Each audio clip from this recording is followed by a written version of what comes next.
Hey guys, Matt Allen here. Welcome back to Tactical Bassin. Today we're headed back subsurface.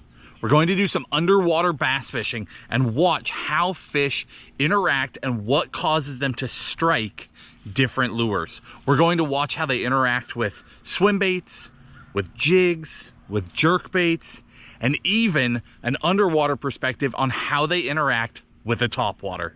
Let's go.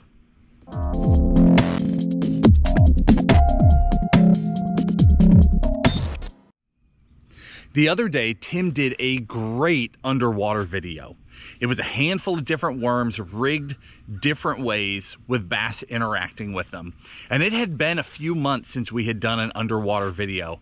That video just got my wheels turning, just like I'm sure it got your wheels turning. So I've been digging through underwater footage, watching bass interactions with all sorts of different baits since that time. And it really got me thinking, because I talk about reaction so much, right? Even in the wintertime, how to draw a reaction strike.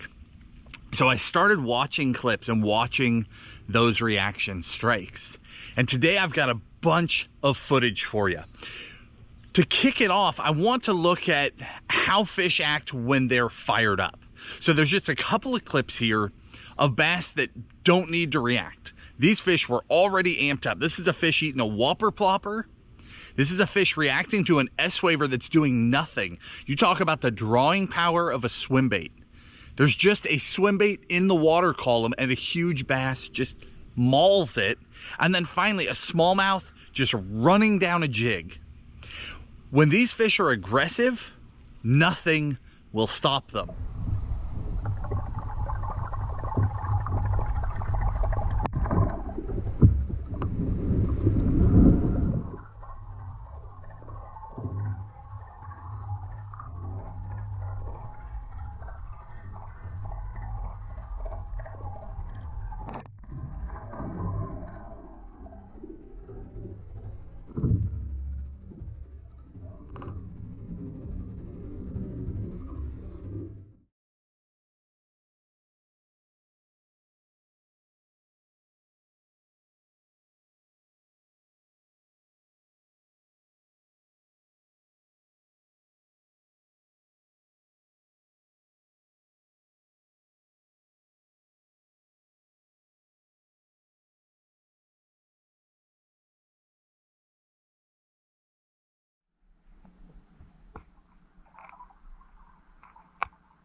Now those three fish were fired up. No way around it. Those are the fish that we hope to run into every time we're on the water. If you guys have seen us throwing a Whopper Plopper, if you've never thrown a Whopper Plopper, you just watched a fired up 7-pounder hunt a Whopper Plopper. If that doesn't get you pumped in the middle of wintertime, what will? Now, we talk all the time about the power of glide baits, the power of swim baits, because of their size, that they have drawing power. That right there is a shining example. There's a swim bait sinking in the water column with treble hooks hanging from it. But it's such a big meal that that 5 or 6 pounder couldn't turn it down, had to eat it. It's amazing what drawing power does. And then that smallmouth, I mean, that was just the smallmouth, right? When they're angry, they are angry, just charging down that jig. Now, let's switch gears, because those are the fish we hope to run into, but that's not always the case. A lot of times, it takes that reaction to trigger a feed response. So here we're switching gears. We're going to watch some jig footage, then we'll watch some topwater, because it's fun, then a little bit of glide bait, and then we'll end with a jerk bait. Let's jump into it. Now this guy right here, I remember this footage like it was yesterday. This is a 5-pounder, and this fish was just being lazy, just sitting around until a jig got this fish to trigger. It was all about hopping the jig. You see how fast he did that? Sucked that jig in, blew it back out. Watch the slow motion of this. Again, it's all about hopping with this fish. It's triggering that feed response.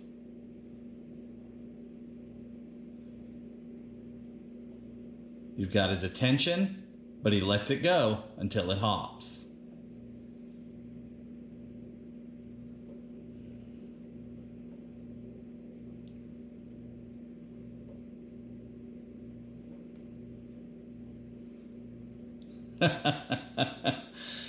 Boy, he thought that thing was real. He figured out it wasn't. Have you ever seen a fish completely spit a bait out like that?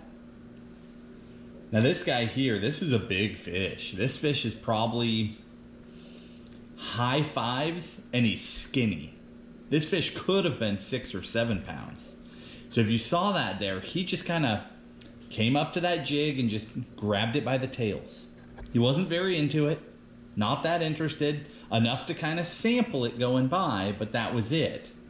But same thing, switch gears, hop that jig, different reaction altogether. Completely vacuums it up on the hop.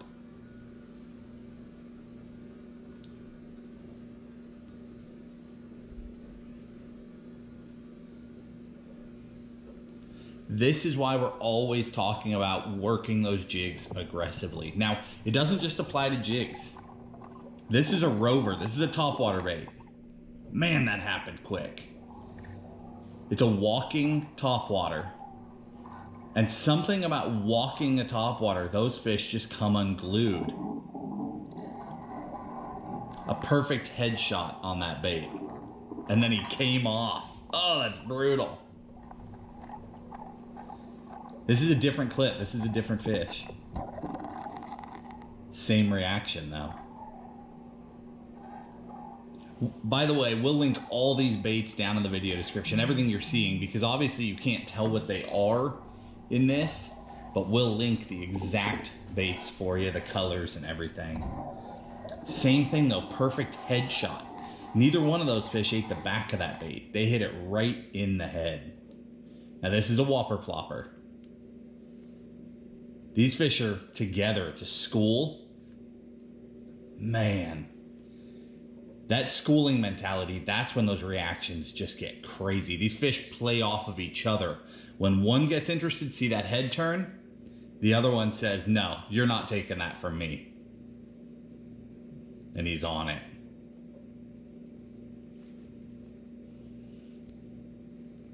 Now this next clip, I put this one in here just because this is my favorite clip of all time.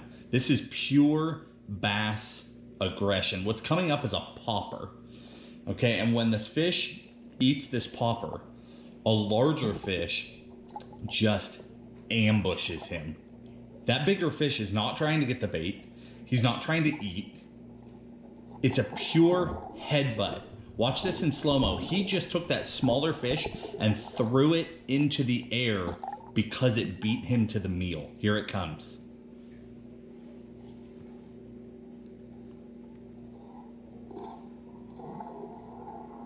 Did you see that? Just launched him out of the water. Bass are vicious critters. Now here we go. This is the S-Waver. Totally switching gears, talking glide baits now. We talk about the drawing power and we talk about how we twitch these baits to get a reaction. Now the twitches are a little funny here because we're fishing tight quarters to that camera. So it's not as natural as it would be out away from the camera. But even so, these fish are on it. Now some of these clips you've seen before, some of them are brand new. This is one you've seen before. If you remember our older underwater footage, you'll recognize this fish interacting with this bait. That right there, that's why we talk and talk and talk about changing hooks, upgrading hardware. And then that happens. The first fish doesn't even hook up on a T-bone. This one headshots this glide bait and gets himself hooked because those hooks are sharp. Watch this. He ends up with both hooks.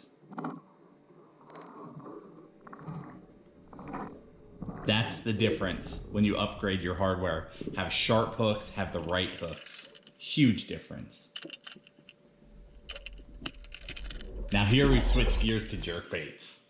Some of my favorite footage of all time is watching these fish just massacre the jerkbait. Right on the twitch. Twitch, and he loses it.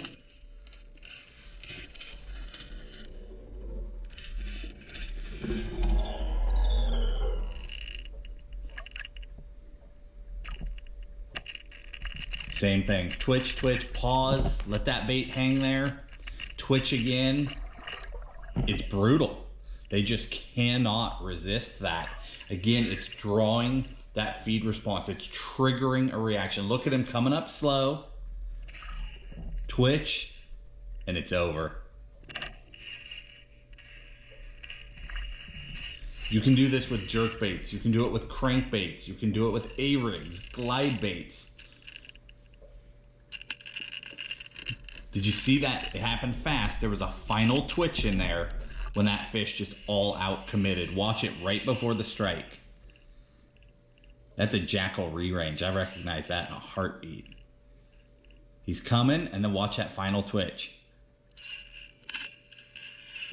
Brutal. Man, it's fun to watch this stuff. Well, what did you guys think? Were there some takeaways in there for you? Is there anything you can apply to your fishing? I am fascinated by how those fish will just turn on. You know, they're sitting there, they're doing almost nothing, and then you see them engage, and then it's full throttle. And so many times they're coming, they've already decided that they're really interested, but it's that last twitch of the jerkbait. It's that last turn of a topwater. It's that last hop of the jig where those fish just say, it's go time, and they smash that thing. Their aggression, when they fire off, when they are going to eat, is just unbelievable. I mean, think back on that fish hitting the other fish from below. He wasn't after that bait. That bait was already eaten and gone. He was aiming with his mouth closed. No attempt to eat. Just pure aggression straight into the belly of the bass that beat him to the meal. When these fish are fired up, they are fired up. And you want to take that and apply it to your fishing. You can slow drag a jig all day long and you will catch fish. You can steady crank a crankbait and you will catch fish. You can slow roll glide baits, topwaters, but if you stop, you think about it, and you start adding changes into your cadence, you start twitching and stopping that topwater, you start popping that jig, you start twitching a glide bait, when those fish come for that thing, when it's time to eat, it's no longer a, oh, maybe I'll eat that. It is an all-out massacre on your bait, and those are the strikes I am looking for. I want those fish that are committed, that just smash that bait. And it doesn't matter when you're triggering that feed response. It does not matter if that water is 85 degrees or 45 degrees. Those fish will explode on that lure. Those are the bites that I'm always looking for, because that's that bone-jarring eat. That's that fish that doesn't miss, right? When they hit that thing, they mean business. And that's what I'm out there hoping to catch, trying to get one of those great big bass to trip up and attack. So here we are, still in the middle of winter, watching topwater clips, but I wanted you guys to be inspired. I got all pumped up from Tim's video, started watching that footage again. Hopefully you guys did too. But remember, the next time you're on the water, how different those fish's interactions are when that bait's aggressive, when it's moving, and when they just turn and ambush it. Try to apply that to your fishing, and I think the end of winter going into spring will be a lot more fun for you. If you enjoyed the video, hit the like button, subscribe to the channel, and we'll talk to you soon.